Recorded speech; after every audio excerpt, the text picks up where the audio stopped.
Bringing economic development and jobs to the area is a major focus of mine. I have already started working on plans that will grow the area and make Northwest Indiana a destination point as we build up the lakefront and grow the Gary Airport. I'm also focused on expanding education and training options for students. Giving our young people expanded career options will mean brighter futures for us all. On Election Day, please remember to vote for me, Earl L. Harris Jr., as your next state representative for House District 2. Paid for and authorized by the committee to elect Earl L. Harris Jr.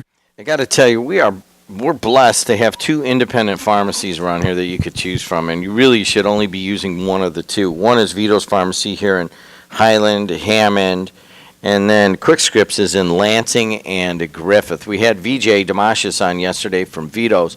Here's Dave DeVillas. Hey guys, Megan here from Quick Scripts Pharmacy. Excited to announce our expansion with the opening of our second location, located at 303 North Broad Street, Griffith, Indiana. Stop on in for a one-on-one consultation with one of our caring and knowledgeable pharmacists. We accept all insurances, including public aid and Medicare Part D. We also have a $4 generic program, and we'll be happy to take care of your needs for any over-the-counter product. We are bringing back the hometown feeling at our pharmacy. Nothing will compare to the personal care and service you will receive at Quick Scripts. Prices can't be beat, and we also deliver for free. So come on in and see us at 303 North Broad Street, Griffith, Indiana, or at our Lansing location at 3330 Ridge Road, Lansing, Illinois, 2 blocks east of Burnham Avenue.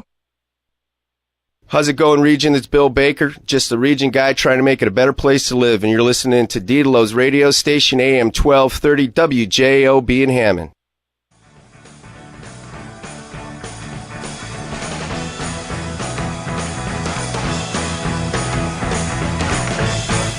All right, I have intelligence that somebody's going to give Charlie some Trump paraphernalia today, so that should make his day. Paraphernalia? Oh, Charlie in the hospital. Hey, by the way, Alaska just came out yesterday. It's going to be the first state in the nation they're going to let you like smoke weed and or take edibles and so forth at their marijuana dispensaries. And I don't know, it's kind of weird. The whole world all of a sudden is like embracing marijuana. A bunch of stoned out people just walking around Denver and walking around Anchorage. Well, here's what I see it is. If in Alaska you're going to go up there and you're going to see a bunch of people that are stoned hunting bears. Oh, isn't that a sweet thought? Ryan Walsh is with me. Let's take a look at traffic brought to you by Laborers Local 41. First of all, going around the city, 294 looking good, 80 going east and west looking good, and so is the Bishop Ford is lighter than normal.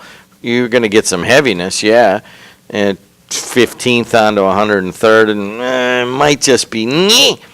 might just be a little bit of a watch the Bishop Ford. But your problem is more on the Dan Ryan as you approach the city. You're good on the southern end of the Dan Ryan, then it hits you about 47th. Stop and go into Jane Byrne through the express lanes. I'm guessing the locals are much better. Skyway, Toll Road, Borman, I-65. You know how we do traffic. You guys, we do it as a committee. If you see traffic, you text to 219-845-1100 or send a picture of an accident or whatever.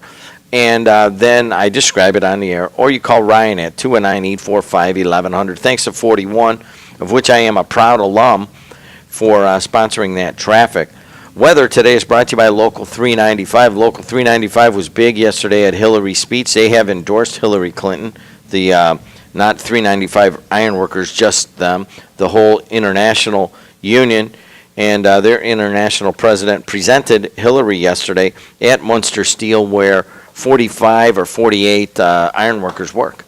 And winds right now are to the east at 14 miles an hour, gusting up to 22 miles per hour.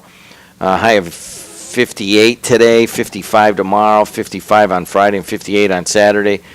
So a high in the mid to upper 50s for the next 5 days with clouds and or rain on every one of those days. Today, a bit of afternoon rain. Taking a look at business today, you know what, and all that's going on, I haven't necessarily got to it. Let's see where we're at overnight. The Dow is down 44 overnight, and oil is up 82, approaching $45 a barrel. You know, when it got down to $27, I said, you know what, guys, that's not good for us around here. You know, we need a sweet spot. Now we've crossed over the sweet spot. Now we're getting a little high on the the oil now is if it gets over $45 a barrel, I would say it's out of the sweet spot. I would call the sweet spot maybe $40 to $45 a barrel, maybe 40 to 50. But if it starts going up to 60, 70, 80, and all of a sudden we're paying $3 and $4 a gallon, that would be bad. And I know you guys will throw that in my face, but I really do worry when oil prices get too low because much of our economy for the past 5 to 7 years has been based on the $5 billion expansion at BP. You don't realize it goes everywhere. They're not a sponsor here, which is kind of odd, but they're a sponsor of our sponsors. They do a lot of business with a lot of the folks around the Calumet region, and you just can't have the prices too low. But anyways, that's where we'll stop. Yesterday, the big news was Hillary Clinton was in town. And she gave a speech at Munster Steel right here in WJOB's City of License. I went out there, and Alexis went out there, and we did our little media couples routine. And she took some photos. I recorded the speech. You want to listen to that speech in its entirety? We'll play it tonight at 6 p.m. But also, you can go to my website at JED.tv. You can see some video of when I was out there. You could listen to Hillary's whole speech, and then Alexis took a bunch of photos, and you can see all of those photos, and then you can read my blog about it, what I thought about the whole thing and so forth. So we're trying to do what we're supposed to do, which is kind of cover the big things around here, and certainly Hillary Clinton coming to Hammond's a big thing. Ryan, right? Very big. Sports is getting involved in politics tonight. There's a couple of things. I may go home, put on my stuff and go do some JED golfing, or I may drive down I-65 and go listen to Bernie Sanders talk in Lafayette. Part of the reason that I might not do that, Ryan, is I think he's still going to come to Northwest Indiana. You think I'm going to go to see him twice? Probably not. Well, he's got a headquarters set up in Hobart. He's probably going to come this way. So Trump is talking this evening, with Bobby Knight at his side, and who else? Bobby Knight. He's got Bobby Knight at his side, but some other people are. Tom Brady's coming out for him, right? Tom Brady is a huge supporter of Donald Trump, as well as Bill Belichick. Looks like Tony La Russa, Hall of Fame manager of the St. Louis Cardinals, that Sam Michael right here next to me loves. I mean, a lot of sports managers and Bill Parcells. So, I really want to go see all four of the candidates speak, so maybe I'll just get it out of the way today and hit a double header and go and cover Bernie and send you the tape so you can play that, and then go on down and see Trump and see if I can get it. But, I've been going back and forth with the, I don't know if it's a man or a woman, I can't tell by the name, the head of the media for Bernie Sanders. So, you're going to have to, as soon as we're off, get up and sign me up in case I go, all right? And that would be at like 10:30 this morning. I got to be there. So it'll be right after the show here. And then Kuziak will have to stick around. We have a couple paid shows at 9 o'clock, and I think that's what we're going to do. So, Kuz, if you're listening, I need you to stick around and do a couple paid shows, all right? What do you think, Ryan? Is it that important? You tell me what to do every day. I never get on the fence. I'm never like this. I'm not like Charlie Brown. I just make a decision and go. But I really don't know. I don't want to waste an entire day going to Bernie Sanders and Donald Trump. Well, I think that it lost some significance because of what happened yesterday. I mean, looking at the USA Today, looking at the Chicago Tribune, looking at national and local papers all over the country, it's pretty set and dry right now that it's going to be Donald Trump and Hillary Clinton. I mean, there's got to be some kind of a last-minute miracle. Here's why it's important, because if Hillary landslides here in Illinois, in Indiana, and Trump landslides, then it's probably over for both. It might be over for Sanders and Cruz. You see, so this is, in my mind, even more crucial, because Sanders has to do something here, and Cruz has to do something here, or the route is on. Bernie Sanders got some support from Carrier, they're losing a bunch of jobs to Mexico and other countries, and Donald Trump got a big boost from Ted Cruz's snafu yesterday, calling a basketball hoop a basketball ring. What do you feel about that, Sam? Just a misspeak, I'm sure, on the part of Ted Cruz, but You know what? Here's the deal. Cruz was also referencing the movie Hoosiers. He was in the gym where they filmed the movie, I'm pretty sure, actually, too. So, not a good place to have such a mix-up by Ted Cruz. And it's been unfortunate. I was a person who was a fan of Ted Cruz there for a while, but once he kind of took the Donald Trump stance on things, and I think this was his campaign manager's fault, too, and he started to go on the attack and try and act like Trump. And, I watched him yesterday. He's saying all this stuff, and I'm like, about Trump. I'm like, I don't think Trump said that. I don't think he said this. I don't think he said that. And he's tried to just kind of throw stuff at the wall and see if it was going to stick. And for him, it has not stuck at all. So it might be a basketball ring in Canada or Texas. It might be. In other words, that may be how they call it in Texas, a basketball ring. But here's the thing: the number one way to turn Hoosiers off about you it's basketball is to mention the movie Hoosiers, or maybe compare the NASCAR to the Indy 500 drivers. Yeah. I mean, you got to go to your Bread and areas butter. of strength, man. And like our area here, obviously, is sports. We're talking about politics like we should and so forth, and we can talk fairly confidently about sports, but now all of a sudden we're talking about politics, and we're out of all of our comfort areas. He's way out of his comfort area talking about sports. So, you know what? You know that. All right, let's look at all three of them.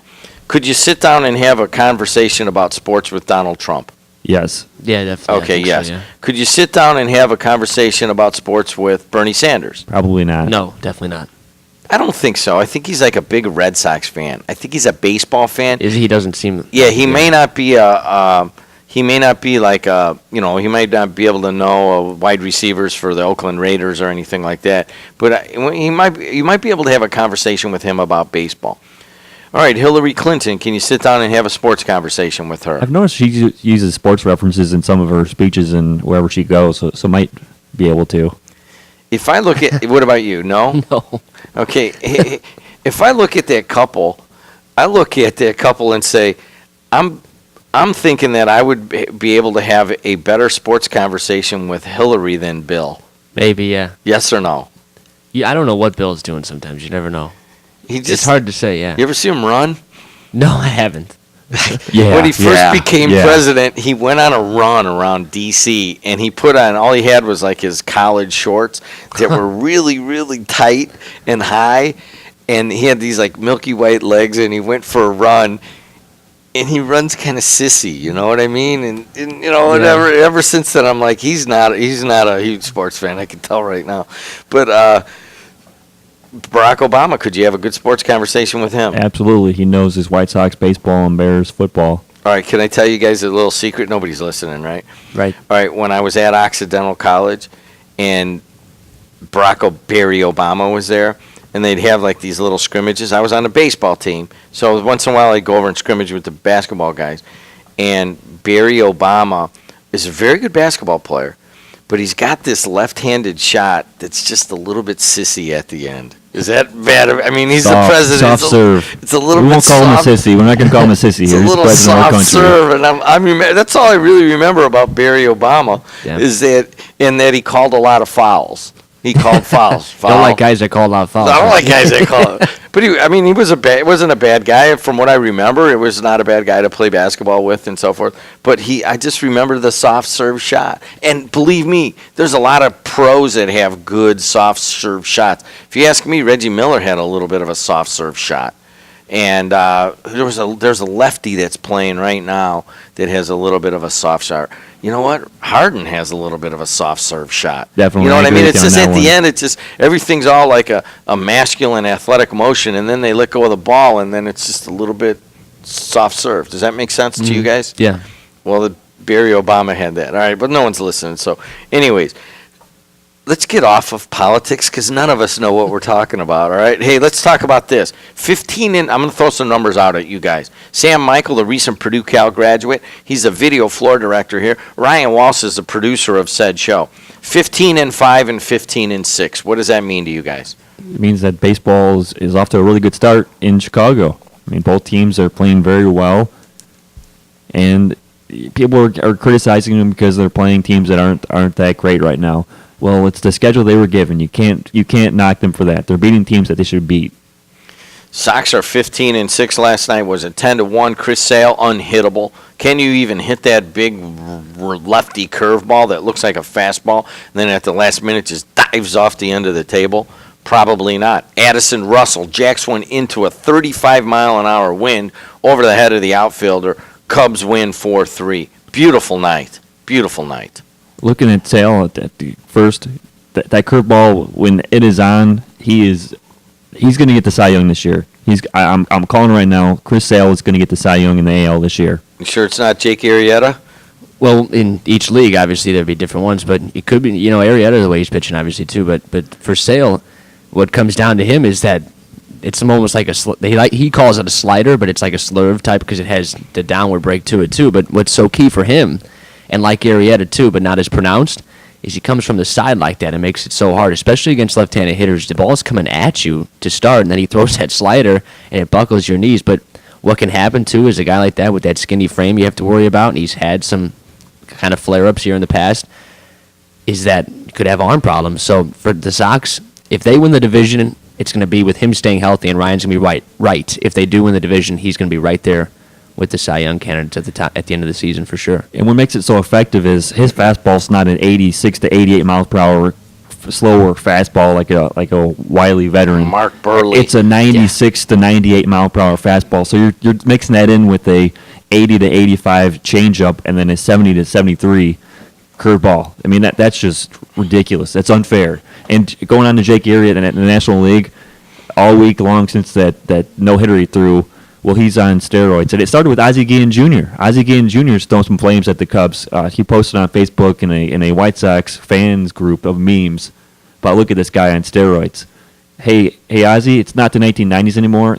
Players have at least once a week, maybe bi-weekly, PED testing. You can't get away with it anymore. The guy's not on PEDs. The dude's just jacked. He went from the minor leagues, got into a good training program, and he got bigger. You can't get away with PEDs anymore. I mean, there have been 4 or 5 guys now in the last month that have gotten caught, 80-game suspension. But you know what's funny, though? They talk about, and I'm not going to insist that Arrieta's on steroids by any stretch, but they talk that these guys, they find a way around the system sometimes still, and you have to wonder that these guys will do anything to make money, obviously, and there's so many different drugs out there, and they can hide it so well. Some of these things you have to have a blood test, and they don't do the blood test, they just do the urine sample, I'm pretty sure, and you can't find HGH without doing the blood test. So I'm not saying Arrieta is on steroids, but I know the writer Joel Sherman for the New York Post was talking on LB Network a couple of days ago about all these homers that have been hit this year, and he wonders, all of a sudden, did it go back to being in the background again where the steroids are maybe all of a sudden coming right back to the forefront as the reason that we've seen an increase in hitting and home runs. So I don't know. I didn't even think about it that way. It kind of gone to the back of my mind. All the steroids guy thought, they got rid of all that. They cracked down on the steroids, but it could be back all of a sudden. People cheat, man. That's how see how people are. Like my sister Jennifer says, see how people are. Hey, Ryan Walsh and Sam Michael, anything local we want to talk about here? Yeah, a lot of scores from yesterday. Tennis, a lot of sweeps. Whiting 5-love over Bishop Knoll. River Forest 5-love over Lake Station. Maryville lost to Portage 5-love. Bourne took down Calumet 5-love. Griffith lost to Lowell 5-love. And Lake Central blanked Chesterton 5-love. Looking at some baseball scores, Andrean 14-4 over Hebron. Valpo lost to Chesterton 5-0. Crown Point 4-0 over Michigan City. East Chicago Central won big over Couts in 5 innings, 8-5. Griffith was blanked by an outstanding pitcher. He's going to the U next year down in Miami. Connor Manis throws another gem, 4-0 Munster over Griffith. And you've seen him play baseball and basketball. I want to get your opinion on how good of a pitcher Connor Manis is compared to people all time. I'll give you an example. Several times in basketball games, there'd be like a little scuffle or something, and then the other team would get a foul, or the ref would would warn the other guy. And I would say a good 4 times this season, like Kuziak or Minnow, the color guy, would say, there's so-and-so of East Chicago or so-and-so of Maryville or whoever Munster was playing. And then I'd say, what are you talking about? I just watched that whole thing unfold. Connor Manis is in there. He gets the other guy all uptight, maybe gives him a little elbow that nobody sees, and then he walks away like, hey, man, what happened? I don't know what you're talking about. He is a crafty dude. And I know his dad, and his dad was not as crafty as his kid, to be honest with me. He's a competitor, and he's got that little sneakiness to him that makes that same stuff as a pitcher is the kind of thing that could carry him a long way. And I think so. He carries himself on the mound. He's all, cool and calm, and then he gets hot a little bit, but he can put that ball right where he wants to put it. It's it's 1-0 in the fifth inning and so forth, and there's men on first and second. He can place that fastball, mix up the speeds, and put it in there. He's got a real future. Hey, I'll say this. It's his first person that came to mind when you were talking about the way he plays on the basketball court. I don't know if you'll agree, Sam, or not, but Manu Ginobili gets a little bit of elbow going on, roughhouse, and then steps back, pops a three, and everyone thinks he's the nicest guy. He's a man. Oh, what a great, nice guy. It's like, watch the game very tightly, sit right there behind the scorer's desk for a number of games, and know that he's no choir boy. But choir boys don't usually pitch in the major leagues. He's got that little smile, grin that he has. He's a great player. Little Reggie Miller, little Manu Ginobili. That's how it is. It gets somebody riled up, and then they lose focus on the defensive end of the floor, hitting the offensive end as well.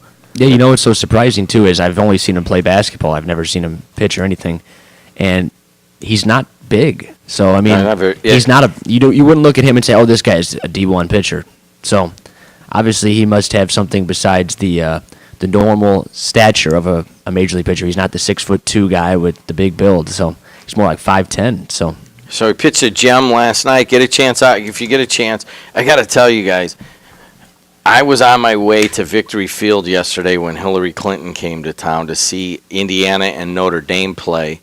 I was just going to sneak out and go down. Ryan had it all set up. I wasn't even going to be here today. So I got to apologize. I never told my nephew I was coming, never told my cousins or Alexis's cousins anything. But I've almost got to make a public apology. My nephew is in his junior year at Indiana. He's leading in hits, runs. He's leading in every offensive category for the Hoosiers, and I have yet to see him play other than on TV. They had a slow start in the season, but now they're near the top for the Big Ten Conference and looking at another postseason berth. He's off to a great start, and now the questions are looming. Do you come back for a senior year, or do you take the risk of entering the draft coming up in June? I don't know.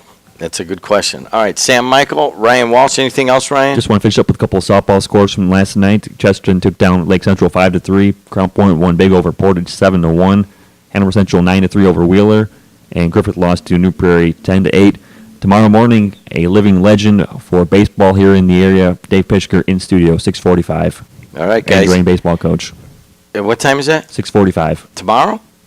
All right, there 900 it is. wins. 900 wins, Dave Pischker. We got something else tomorrow too, right? We got Matt Smith? No, Matt Smith is on Friday. That's Friday morning. Tomorrow, Andy Quinnell. You got it. People either died or escaped. But the ironworkers stayed on that pile for months. First, to not only aid in search and rescue and recovery, but then to begin to move the debris, the steel beams,